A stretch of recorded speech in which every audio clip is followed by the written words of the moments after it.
Hello, everybody. Marcus, you're not the only one who's fired up after the intro. We get nervous too because we can see it all the way through. And by we, of course, I mean myself and Mr. Jarvis McClam, who will be joining me for today's ELF Live on YouTube and on the Relive, of course. Thank you, everyone, watching on the Relives and supporting the ELF.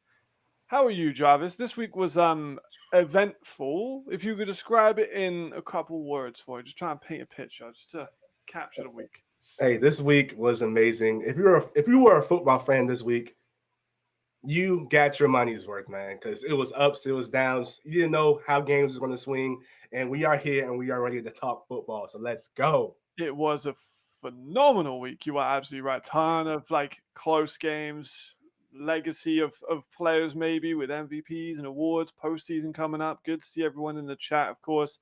Marcus is here, Elafopedia is here, Karen is here.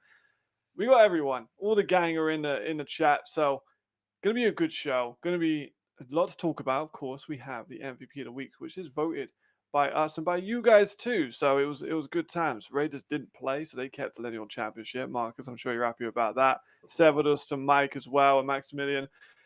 Jarvis, should we get into game previews? Man, let's do it. Let's get into it, man. Here we go. Right, first of the games. This one is not MVP of the week just yet. But the first one is the Madrid. No, it's not. It's the Munich Ravens versus the Helvetic Mercenaries in the first game. This one was, I'm not going to lie, I kind of gave the Storm a lot of slack for not performing their best last week against a team they should have beat. Mhm. I have the same criticism for Munich. I do not think they looked their best. Tabor didn't have a very good game in terms of passing at all. I mean, 58 total yards in the air. And they just fell flat, right, Jarvis? I'm not the only one that thought they fell flat, right? I mean, yeah, they did feel flat. I even talked to some of the players after the game. They said, like, hey, like, we kind of knew this game was going to go this way. But at the same time, we wanted to get our other guys in. We wanted to get our second strings, third string guys in to get them a game rep. So, they really just pushed down the field nice and easy. So they really wasn't worried about anything. Yeah, I never felt they were going to lose the game. I just expected them to perform a little bit better. You made a hell of a call though, getting Simon Hamadi in the fantasy. It was just a shame. I was begging them to let him score, but he got so close. They just never gave him the last carry. But they had over 250 yards rushing as a Yeah. team, which is incredibly impressive. We had a couple of fumbles. They had maybe a bit of a weird referee call with one of those fumbles, and they did cause that weird, as you see on the screen, that weird immaculate interception, Yeah. which was quite incredible. It was a strange game in pretty much every way. You don't see an interception like that, multiple fumbles, a team win with 34 points while we're having only 50 passing yards. Norwood had a weird game in his own right. I know he is a receiver playing quarterback, but he gets 2 touchdowns, 2 interceptions, a rushing touchdown as well, more rushing numbers, needed passing numbers. Jarvis, Mhm. are the Munich Ravens real? Are they a contender? We got a lot of kind of slack for having them so high in the power rankings. I think I'm at them at number 2. I think they will be dropping for me. But I mean, are they a team? I think they are contenders. As you can look at their record, they are 7-1. So they've beaten teams that we thought maybe that it wasn't going to beat, or teams that like, hey, I don't know, but maybe they're 7-1. So they are real contenders. I think the Munich Ravens are real. Last year they were working the pieces, and I feel like they got the pieces this year, and they are real, man. They are contenders. Yeah, they're a fantastic team, top to bottom in terms of talent on the field as well as coaching. They are, I think, kind of playing up to opposition. Like Stuttgart, they were close with both the Stuttgart games. And then they're playing maybe down to some competition as well. I think the Pittsburgh Steelers is the team that comes to my head when it comes to that. So we'll see how they do. They extend to 7-1. Helvetic, good to see them on the field. They go 0-7, but maybe some flashes of some potential players with them. Overall, though, an easy win for the Munich Ravens. Going into the next one, if you like offensive shootouts, just watch the tape for this game because, oh my gosh. I mean, like I've told you about narratives before. There's a ton of different stuff you could go for. I'm gonna let you take one of them, but I'm gonna go for Jameson Wang. Yeah. He looked great. He had moments throughout the game. And bear in mind, when I say he looked great, I'm sure he did get the interception. I believe he had a fumble as well. But this is against a surge defense that is one of the best in the league, one of the best in ELF history. It's a fantastic team. He threw the ball 62 times, Jarvis. I believe that's second most of all time from any quarterback ever in year left to throw that many times in a single game. They scored 39 points and still lost, which is upsetting. Do you think, like the Galaxy, they are 3-5? Mhm. That's kind of hard to ignore. In an alternate universe, maybe they're a lot better. They have beaten Paris. They've been close with this one if they just had a better defense. What are you doing with the Galaxy? I'm going to let you take the reins on this one because I also do think they got kind of messed around with referee calls. Like, oh my god, the returns! They had so many returns by Brandon Easton that just got sent back and back and back, and that I feel like it killed them. And then they get a bit of momentum with Wang, who got like 350 in the air and then 87 on the ground as well. But I've talked a lot about James and I've talked about the Galaxy. Take the reins, please. I mean, I feel like the Galaxy, they're 3-5, like you said, but it's like, is their playoff hopes dead? Maybe, maybe not. Someone might lose. You never know, but I feel like they're a team that they're struggling right now. You know, the teams that they're playing to the end, but it's like, can they get over the hump? Like you said, they beat Paris, but that was a surprise for most people. But hey, they still found a way to win, but can they still get over the hump with these other teams? I'm not sure, but hopefully they come out and do something. And like you said, Wayne, he came out and played a good game, man. For his first game to play against the Surge, it was actually amazing. He came out and did his thing, but he did have those interceptions, but it's okay. But I feel like they're going to be all right in the end. Yeah, I agree. And then Hennessy and Geyer, hard to ignore the connection. Geyer had a slower start to the year, has had those flashes of the elite receiver we know he is. A hat trick today, this weekend, with 172 yards. I love how Hennessy was extremely accurate, very efficient, as we know him to be. But he only found 3 receivers, but all of those receivers had great days. Let me just read you this out. Geyer, 9 catches, 172 yards, and 3 touchdowns. Harley, 6 catches, 102 yards, and a touchdown. And Miranda, 5 catches, 84 yards, and 2 touchdowns. So he was feeding his receivers / tight end. The Surge, though, they go to 6-2. That conference is wide open. I was going to ask you the same thing I asked about Munich. Are Surge real? Are they going to get in shootouts with teams they should be beaten? They've dropped a couple games now this year. Is this Surge team as good as last year's Surge team? Would be my question to you. The team that got all the way to the semifinals and then lost to Ryan in a very, very close game. Is the Surge team just as good or better as last team? I don't Mm. know, man, because they're 6-2 right now, but they seem to find a way to still win the games that count, the games that get them ahead. And I feel like the Surge team, they're always going to be the Surge, man. They are a good team. They're a team that bring in guys with responsibilities, guys that have been there for a while, guys that like to stick around. They're a team's team because everyone comes back every year and do their thing, do their job. So I feel like the Surge is always going to be Surge, and they're still good. See, I'm going to be a bit controversial with Jarvis. I'm going to light a fire under a few people because I know I've become some people they call it like hot takes and stuff like that. But like I'm just being real, and I know I'm going to get a message from a certain player from the Surge that me and him have talked a few times, actually maybe 2 or 3 of them. I don't think this Surge team is as good as last year's Surge team.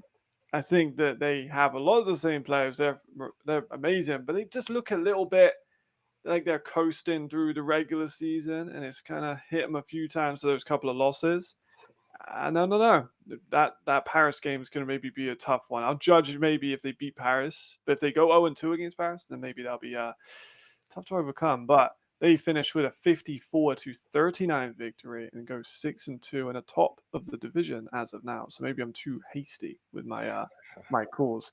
That is a great game, but another one, Enthroners, another high-scoring one. The Enthroners versus Madrid Bravos finishing 49-22. Another just is in it and Crookshank in it. Like, that's just what you get, but it wasn't the only one. Molina with a great performance, 115 yards and 3 touchdowns on the ground for him. Madrid 5-3, playoffs within question. It's a tough one. Do they do it? I mean, it's possible, man. The playoffs is right in front of them. All they gotta do is, it seems so simple, but all you gotta do is keep winning. Hmm. I know it seems so simple, but keep winning. You can't fall for those teams. Like, you got 3 losses. I know they still want that loss back against the Ravens, but it's like, hey, man, just keep winning, and you can sneak into the playoffs, and you can possibly get your get back against the Ravens.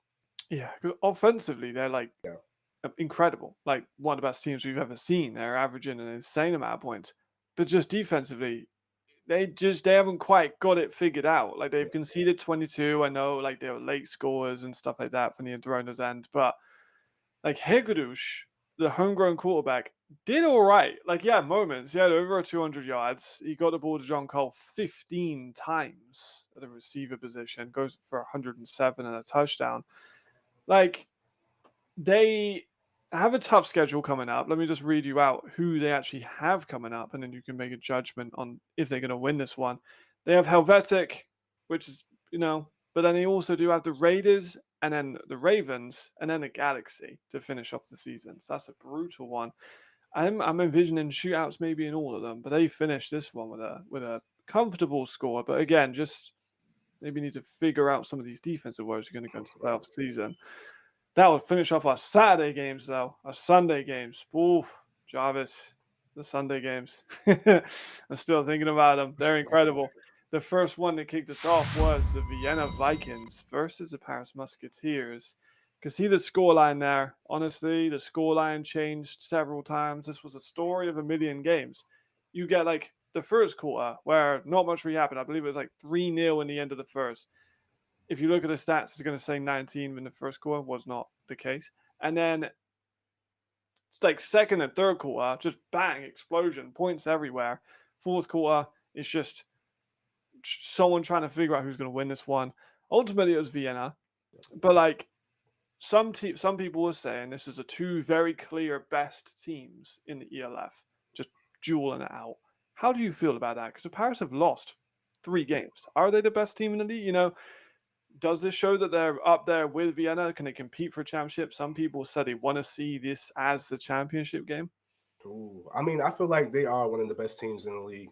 We kind of wrote them off earlier in the beginning of the season because they started off 0-2. We're like, wait, is this the same Paris team? But I feel like they found their gears. They found out what they needed to be done. Like they got everything going, and now they're rolling out. Even though they took the loss, they played a great game against the Vikings. When I saw that it was up, I'm like, hey, wow, wait, Paris, they might win this game. I'm like, hold up now. So I feel like Paris, they actually found their gears. They found what needed to be done, and just keep working it, and they'll be okay.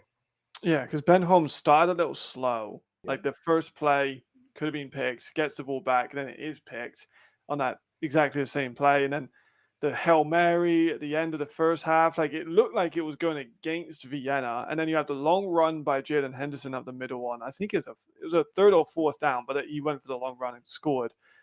Like it kind of seemed like everything was going against them, but they still managed to persevere and get through the fire that was the Paris defense. But Paris defense, I anointed them as the best, one of the best we've ever seen, and then they give up 40. This is a weird situation for them to be in. Alex Malchow's joined in as soon as we get the Ben VP chance going again because he's looking real nice. Paris defense, did we over evaluate? Did we? Was this a blip? Is this just showing how great Vienna is? Like, what's the deal here? Because this was a lot. I think it's just showing how great Vienna is on offense, man. Like they're a team that come out, they put up points every week, and it's like it's okay to have blips in your defense. It's like one of the best defenses the other week. The Storm, they had points scored on them like for the first time ever. They're like, hold up, but it's okay. You know what I'm saying? So it's really not that bad. But I think Paris defense, they're okay. Yeah, I still think it on talent wise. I think it's the best defense to ever grace the Yep. ELF. I know a lot of Hamburg 2022 fans will be on that, including Maxi's going to hear this and call me a blasphemous man, but I think it's a great team. But Vienna, man, they get Meyer back from injury, they get Kari back from injury, and both of those guys make an immediate impact on the team. They just look so complete, I would say, right? Ben Holmes is one of the best players in the league, one of the best running backs in the league, perhaps the best tight end in the league, arguably, with him and Botello Moreno, but Beer Bomber is just incredible. Horn, you've got Torre, you've got like a Schultz, you've got defense, which just doesn't quit. Lucky was phenomenal again. I think he's on his road to a defensive player of the year. Like, how do you stop this team? Is anyone else going to stop this team? Are they going to finish with just that one loss? Do you see them kind of go in for that championship? Because a lot of people think this is the year. I believe in terms of betting numbers, they are currently still the favorite to win. Do you see them as the favorite to win still? Uh, I it's hard to say right now. I have to see maybe the first couple of games in the playoffs to see if they'll go back to the championship. But I feel like they can still make it, but I still have to see. I think it's too early for me to call. Okay, okay, too early. We'll see. But they finished with a 7-1 record after this week with a 40-33 victory in Paris with the Saints present as well, which was cool to see them getting involved at the ELF. It was a great game for them to do it.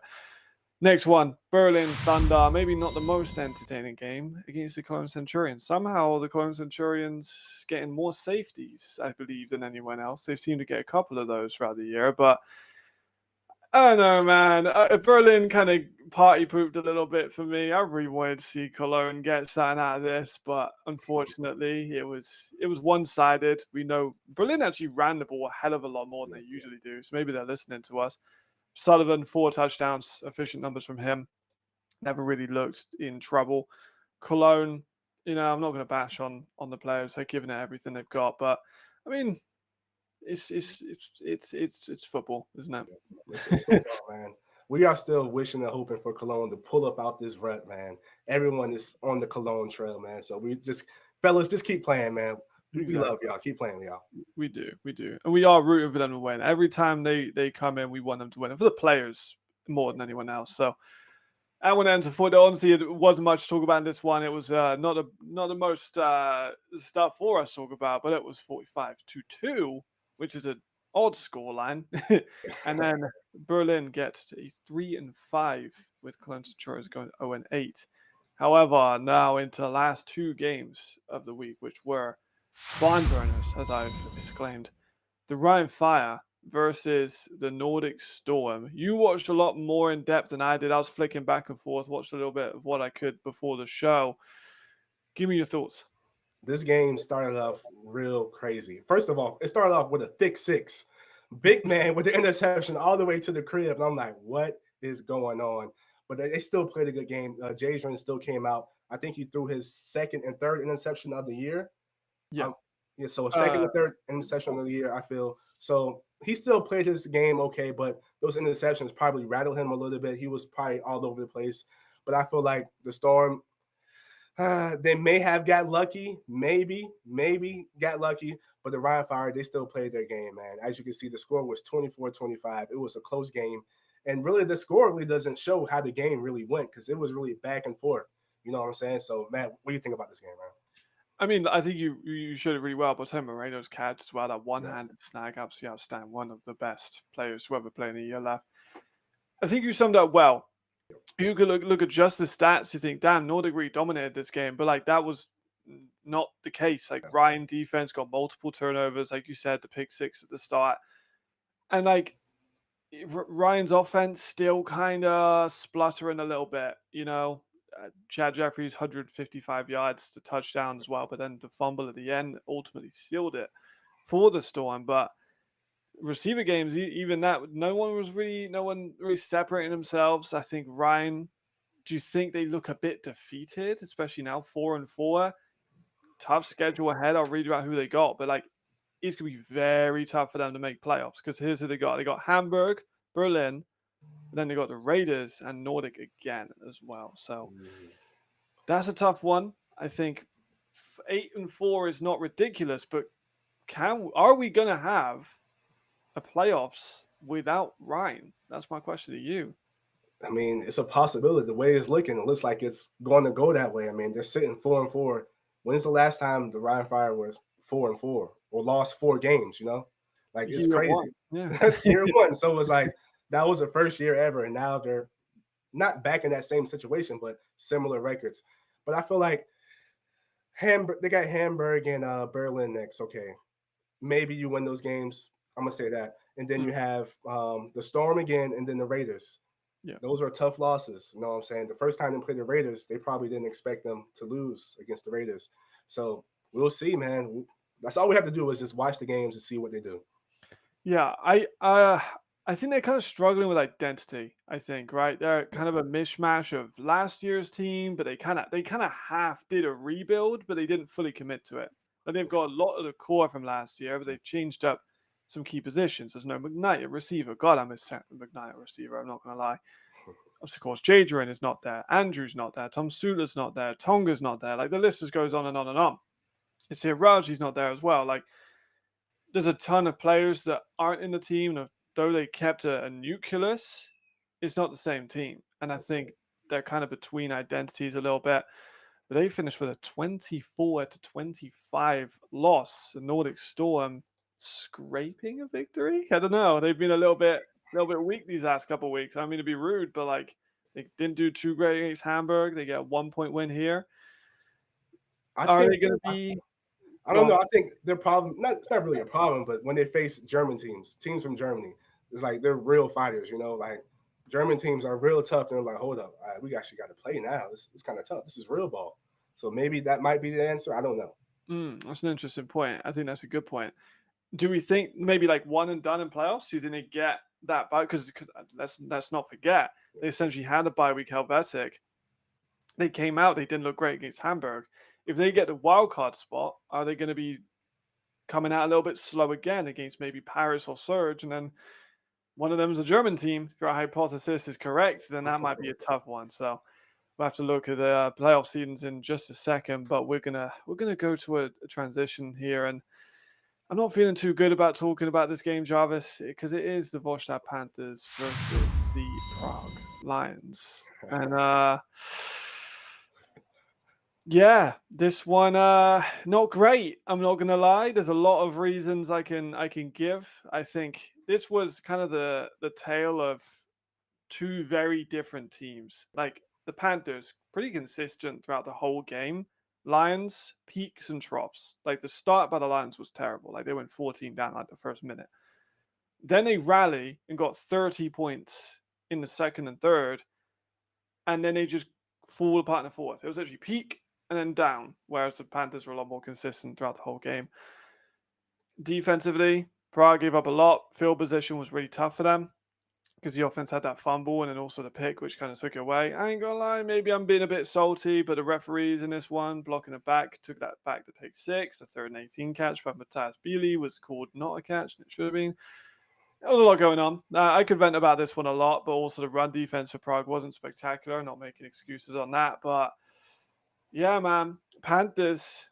I kind of feel like they ruined my party a little bit, you know, because we got Prague maybe making playoffs if they won this one because they got an easier schedule than a lot of other teams. Whereas the Panthers, I think they've just seen their last win of the year because they've got Vienna twice and Munich twice, which is brutal. I mean, it's good for them to be 5-3, but I can't help but feel they're going to have a bit of a late season slump.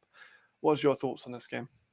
That's a tough schedule for them to have back to back like that. That's crazy. But this game, definitely, like you said, mixed emotions. You know, Matt, I was feeling for you the whole game. I'm like, hold up, Prague might do it. Let's go. And then it's like, oh man, I just thought about you, man. I'm like, man, come on, man. I was on the Prague train, but you see the Panthers to pull this one out, man. And hey, man, congratulations to the Panthers. 24-hour rule, Marcus is saying, well, guess what, brother? It's not been 24 hours yet, so I can still pout and moan about this one as much as I want. Lions 4, but like I said, this is still the most successful season in Czech football history. They can still go out. I think the Galaxy will be a lot harder now. They've got Wang, who's doing really, really well. But 2 games against the Mercenaries, you'd expect them 6-6, 7-5. The fact that some people are annoyed about this, right? I had a message, someone was like, oh my God, Lions lose again, And I'm like, brother, this is the best team we've ever seen in the country. And like the turnaround has been magnificent. Great for the league as well to have these teams go to 1-1 in the season, because I think it creates an interesting rivalry, and that's what we want as well. So I'm overall, I ain't too happy, but I'm not completely mad that they lost. Revenge, you know, it's fun times. But next up, before we get into our MVPs, we got a short word from our sponsor. But remember to stay around because this is interactive with you guys helping us vote on the week's MVP. So you don't want to miss it. Be back in just a sec. The new intelligent Siemens IQ 700 washing machine. Own your time. Discover it at Euronics.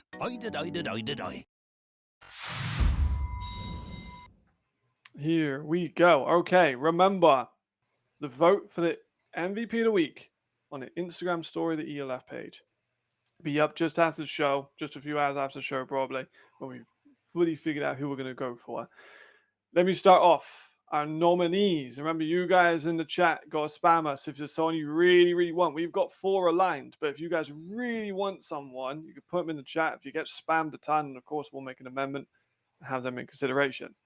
So I'm going to start us off, Jarvis, if you don't mind, with Riley Hennessy having an absolute killing of a performance, 20 for 25, 358 yards, and an efficient performance on the Galaxy. Just tore apart the DBs, finished with 6 touchdowns in the day. A great performance. After sitting out last week, he looked fresh, didn't miss a beat. That was Riley Hennessy. Next up, we have my guy, receiver man, Louis Geyer, man. He did his thing, man. As a receiver, you love to see this, man. You love to see this. 9 receptions, 172 yards, 3 touchdowns. He did his thing, man. And over the year, he came up with 7 touchdowns. So he's now had 7 touchdowns for the year. Over almost 500 yards for the year, man. So he's working up there, man. So that's my guy.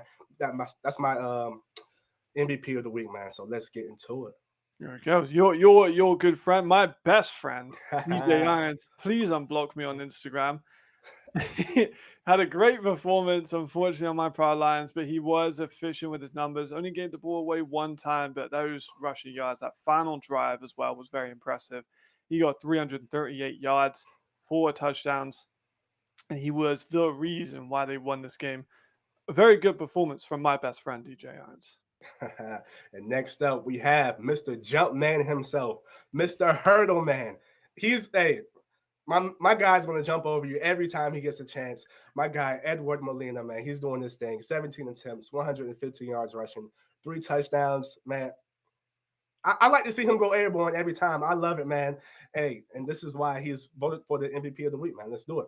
Absolutely. It's him, Rodney, and Valumbo who always go for hurdles, and they're like the most intense. I think even DJ had a really good one during the game too.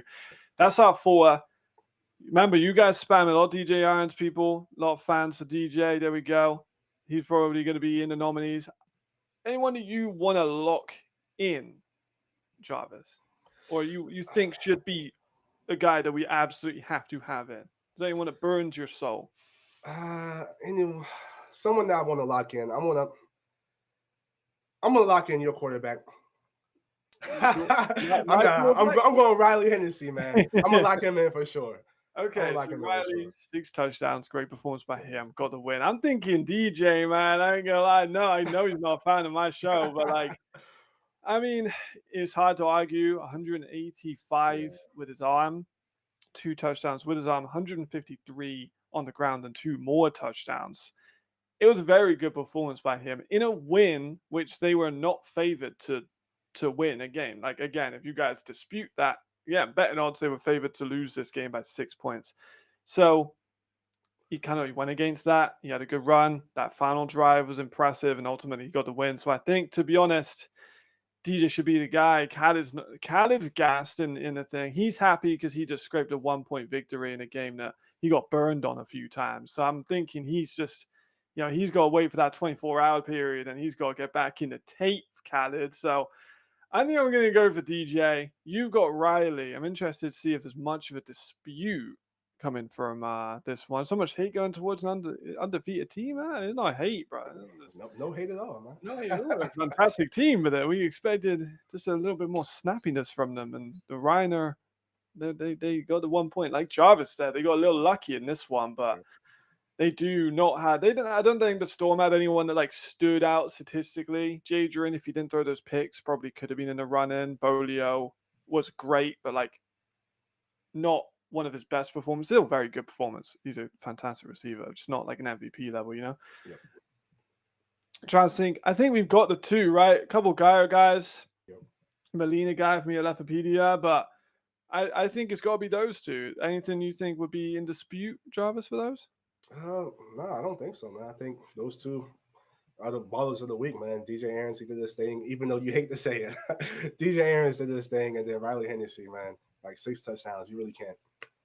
Like, yeah. And a shootout win against the Galaxy. Yeah. Like, they're a solid team, and their defense isn't as like fantastic. And then the thing about this week, we've only got 4, and there's maybe a bit too clear cut in these 2 quarterbacks that we think should win it. There was like so many great performances. There was only a couple of like elite performances because teams were trying hard to stop those guys. So I think I'm going to go for DJ. You're going to go for Riley. Battle of the quarterbacks. I think this is one of the first times we've had a dual quarterback one, if I'm not mistaken. Yeah. That's good for the league, man. That means the quarterbacks, they're playing ball, man. They're doing their thing. So I think it's good. Absolutely. Remember, you guys vote on the Instagram story of the European League of Football. It will be up just very soon. You guys can vote. And that's it from me, Jarvis. What a week. Thanks to the chat as well. Do you have anything to say, final to the chat or final to the fans of the European League of Football? Hey, thanks for the chat. Always popping out, man. We love to see you guys' comments. Me and Matt, we're just looking at them. Thanks to guys popping out every week continuously. We love y'all, man. There we go. I love you too as well. So thank you, everyone who tuned in. We'll see you on Friday for the previews. Have a good week. Have a great rest of your day. See you very soon. Bye-bye.